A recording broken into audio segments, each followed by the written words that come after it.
Shalom, selamat pagi Bapak Ibu, saudara-saudara dan juga keluargaku yang diberkati Tuhan Yesus Kristus. Firman Tuhan pagi ini saya ambil dari kitab Yohanes pasal 6 ayatnya yang ke-29. Demikian firman Allah.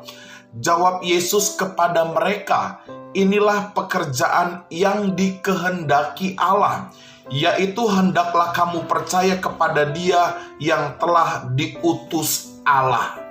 Bapak Ibu keluargaku, dari ayat yang tadi saya baca, saya akan memberikan renungan firman Tuhan pagi ini berjudul Mengerti Kehendak Allah. Saudara-saudara sekalian, salah satu kebingungan yang muncul hari-hari ini, khususnya di dalam kehidupan orang-orang percaya, adalah saya sulit memahami kehendak Allah. Banyak orang-orang Kristen sekian tahun, mungkin puluhan tahun mengikut Yesus, percaya kepada Yesus sebagai Tuhan dan Juru Selamat, tetapi mereka masih mengalami kebingungan, mengalami kesulitan di dalam mengerti dan memahami kehendak Allah. Saya mau katakan saudara, kebingungan seperti ini biasanya datang dari si musuh, dari si iblis. Kenapa? Karena pada dasarnya Allah tidak memberikan kebingungan. Kenapa Bapak Ibu? Karena segala kehendaknya praktis.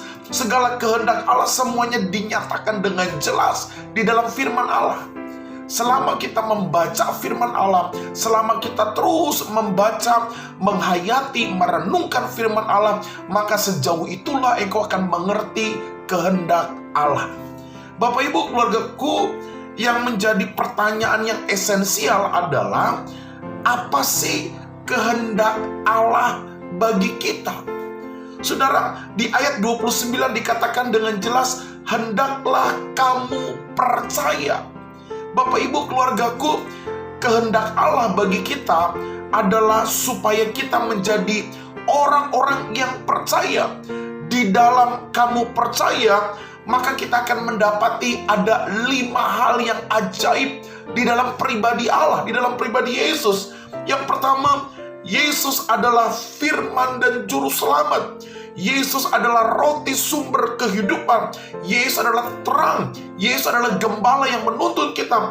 Dan Yesus adalah raja penguasa yang kekal, yang memberikan kita jaminan hidup yang kekal. Bapak Ibu, ini yang Allah kehendaki di dalam hidup kita, supaya kita menjadi orang-orang yang percaya kepada Dia.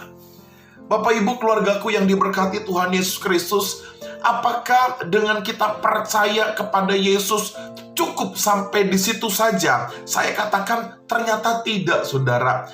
Allah menghendaki kita percaya, yes. Tetapi setelah kita percaya cukup sampai level itu? Saya katakan tidak. Kita perlu masuk di dalam sebuah langkah iman. Sebagai orang-orang percaya, tidak hanya mengaku dengan mulut, percaya dalam hati bahwa Yesus adalah Mesias, Juru Selamat, roti kehidupan, firman yang hidup, terang dan gembala dan seterusnya. Tetapi kita perlu hidup seturut dengan apa yang menjadi keyakinan kita, apa yang menjadi iman kita kepada Yesus. Jadi kehendak Allah, pintu gerbangnya adalah kita harus percaya kepada Dia. Dan setelah kita percaya kepada Yesus, apa yang Tuhan kehendaki dalam diri kita? Dalam 2 Timotius pasal 2 ayat 1 dan 2, Allah menghendaki supaya kita menjadi anak-anak Tuhan yang kuat.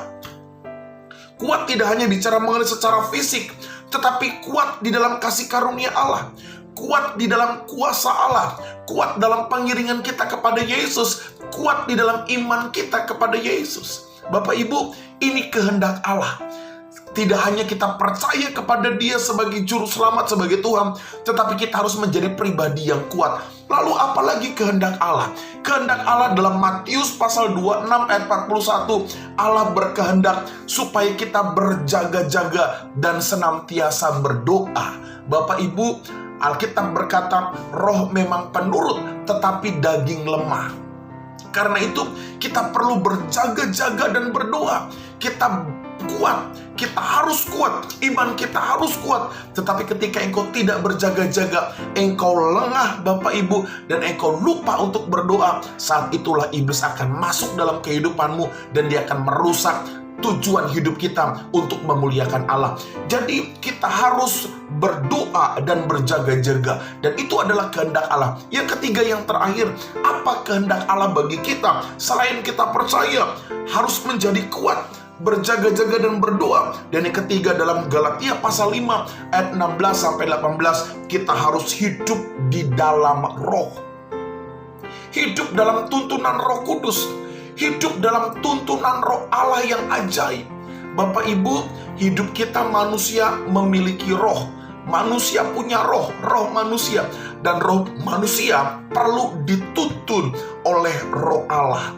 Jangan biarkan roh kita manusia dituntun oleh roh jahat. Jangan sampai kita dituntun oleh roh iblis, tetapi biarlah hidup kita dituntun hidup oleh Roh Kudus, sehingga kita boleh menyukakan hati Allah, melakukan kehendak Allah yang baik dan yang berkenan kepada Tuhan. Selamat pagi keluargaku. Jadilah orang-orang Kristen yang percaya kepada Yesus sebagai juru selamat, sebagai roti sumber hidup, sebagai terang, sebagai gembala, dan seterusnya. Tidak hanya percaya, Allah berkehendak supaya kita menjadi pribadi yang kuat, berjaga-jaga dan berdoa, dan pada akhirnya hidup dalam tuntunan Roh Kudus. Shalom, Tuhan memberkati kita semua.